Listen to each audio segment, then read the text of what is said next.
느헤미야 2장 3절에서 5절 말씀을 함께 읽겠습니다. 왕께 대답하되 왕은 만세수를 하옵소서.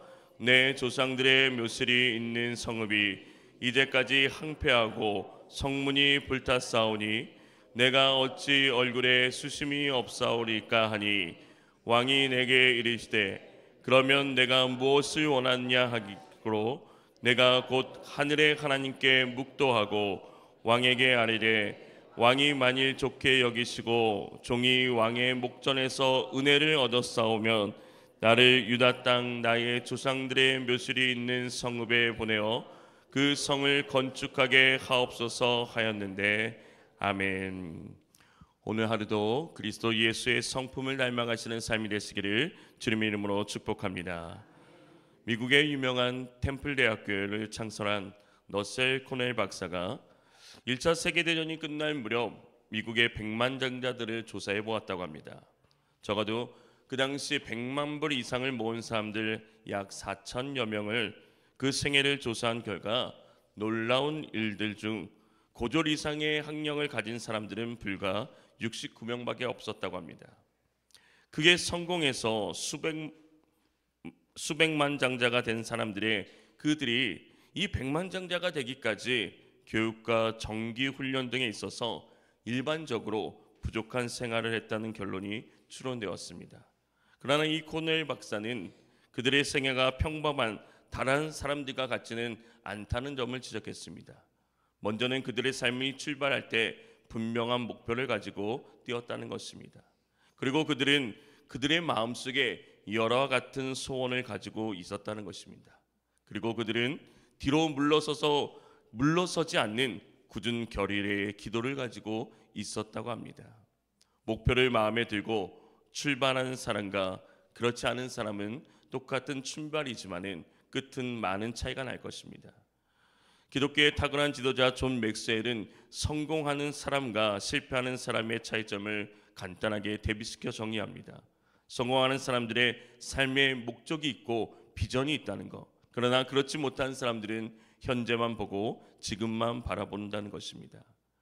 바벨론이 멸망한 후 예루살렘 성으로 되돌아간 첫 무리가 도착한 지도 수십 년이 지났습니다. 그러나 그 세월 동안 성령만 겨우 재건될 뿐 백성들의 삶을 보호해줄 성벽은 회복될 기미조차 없었습니다.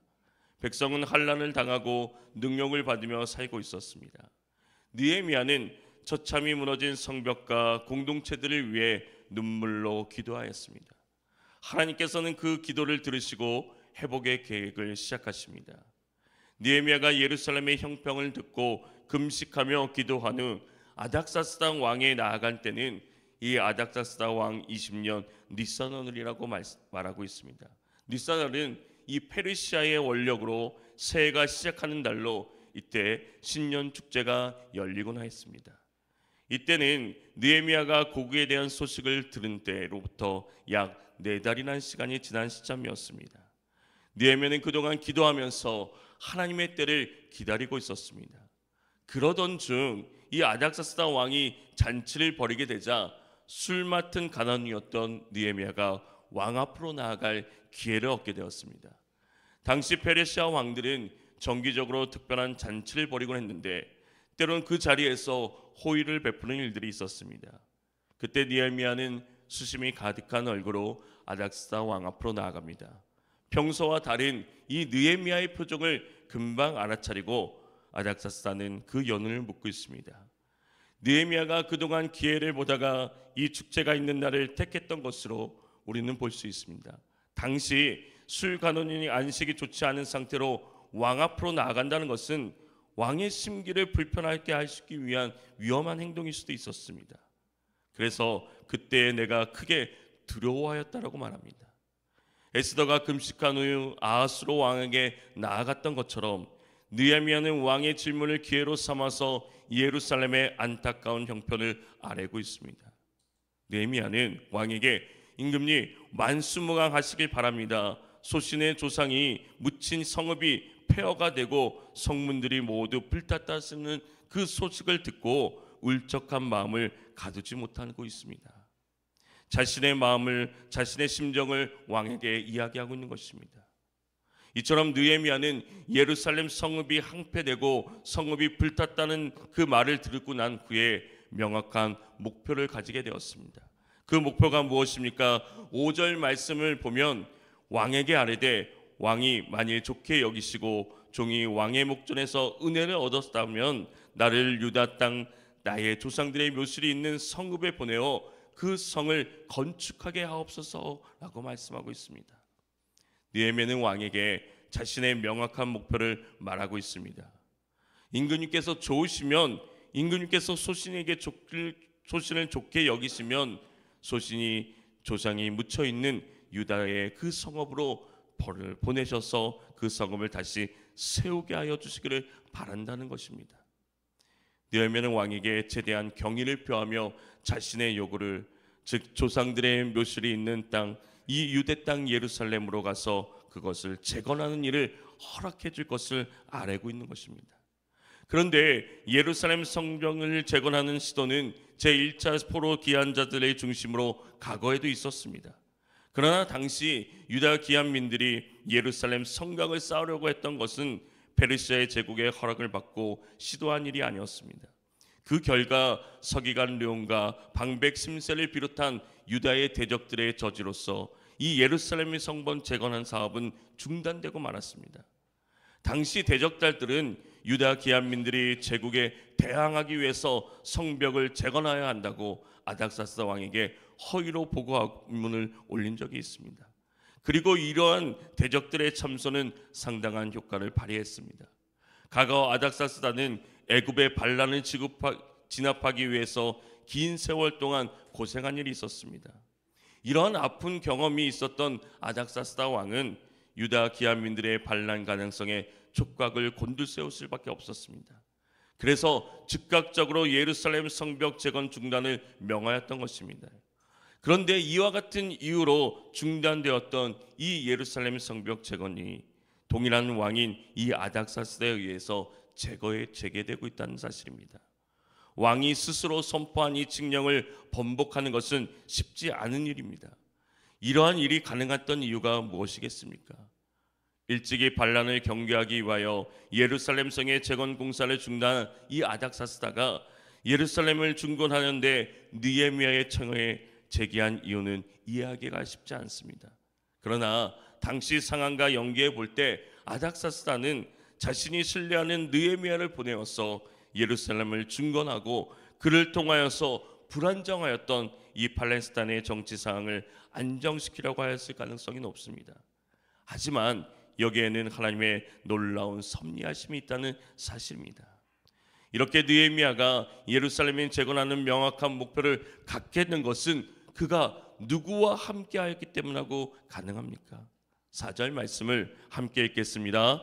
왕이 내게 이르시되 그러면 내가 무엇을 원하느냐 하시기로 내가 곧 하늘의 하나님께 묵도하고. 바라는 것이 무엇이냐고 물어보는 왕에게 느헤미야는 하늘의 하나님께 묵도하였습니다. 묵도라는 말은 기도하였다는 말입니다. 느헤미야는 왕의 대답을 들은 즉시 하나님께 기도했습니다. 왕의 질문을 듣고 이때가 바로 왕께게 자신의 뜻을 아뢰 수 있는 결정적인 시기임을 깨달았습니다. 그래서 그는 왕에게 대답하기 전에 먼저 하나님께 기도하였습니다. 느헤미야는 이 아닥사스다의 반응이 자신의 기도에 대한 하나님의 응답이라고 확신했습니다. 오늘 말씀 전체에서 구체적인 기도의 내용은 소개되고 있지 않습니다. 그러나 분명한 사실은 자신의 간구에 대한 하나님의 선하신 응답에 대한 감사의 지혜를 구하는 기도였을 것입니다. 그리고 하나님께서 베푸실 복된 은혜를 더 분명히 나타내기를 구하였을 것입니다.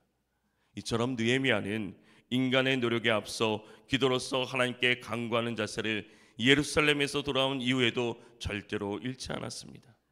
느헤미야가 온갖 난간을 극복하고 자신의 사명을 성공적으로 이룰 수 있었던 것은 무엇보다도 그가 전능하신 하나님의 도움을 의지하는 기도의 사람이었기 때문입니다. 이 모든 일을 느헤미야는 나의 하나님이 선한 손길로 나를 잘 보살펴 주셔서 왕이 나의 청을 들어줬다고 고백합니다. 하나님의 선한 손의 도우심의 결과로 말씀하고 있습니다. 예루살렘 재건의 공사를 실제적으로 허락한 인물은 아닥사스야겠지만 그 배후에는 역시 주관하시는 하나님의 선한 손길이 있었음을 느헤미야는 믿어 의심치 않았습니다. 느헤미야는 기도의 사람이었습니다. 그는 항상 하나님께 기도하였습니다. 이는 그가 하나님의 주권을 절대적으로 인정하고 그에 근거하여 하나님을 의지하는 사람이었음을 보여주고 있습니다. 하나님을 의지하는 사람은 기도하지, 의지하지 않는 사람은 기도하지 않습니다. 기도는 하나님을 의지하는 사람만이 할 수 있는 것입니다. 믿음의 사람들은 하나님의 섭리하심을 믿고 기도하는 사람들입니다. 성경은 이는 만물이 주에게서 나오고 주로 말미암고 주께로 돌아감이라고 말씀합니다. 이것은 하나님의 주권을 잘 알게 하는 말씀입니다. 흔히들 계획이 좋으면 결과도 좋을 것이라고 생각하는 경향이 있습니다. 그러나 하나님께서 막으시면 아무리 좋은 계획이랄지라도 결과가 좋게 나타날 수 없다는 것입니다. 오늘 우리의 삶은 어떻습니까? 우리는 하나님의 주권하심을 인정하고 하나님을 의지하며 기도하는 사람들이 되어야 합니다. 모든 일에 기도로 시작해야 됩니다. 기도는 우리가 하나님의 사람임을, 하나님의 자녀임을 보여주는 표징인 것입니다. 우리가 하나님의 일을 할 때 명확한 목표를 가지고 시작하는 것은 중요한 일입니다. 그러나 일을 성취하시는 분은 하나님의 있음을 믿음으로 나아가야 합니다. 모든 일을 하나님의 뜻 가운데서 그분을 의지함으로 행해야 합니다.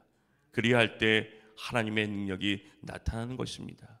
사랑하는 성도 여러분, 오늘 말씀을 마음에 새기고 하나님의 명확한 목표를 이루기 위해서 오늘 우리가 해야 될 것이 무엇이겠습니까? 하나님의 일을 시작할 때에 느헤미야는 기도하고 나서 예루살렘 성을 재건하는 명확한 목표를 가졌습니다. 이를 성취하시는 분이 하나님이심을 잊지 말고 기도하며 하나님의 뜻을 따라 그 일을 이루어가는 저와 여러분이 되시기를 주님의 이름으로 축원합니다. 하나님 아버지, 주님의 은혜가 아니면 살아갈 수 없음에 오늘 또 기도할 수밖에 없음을 고백합니다.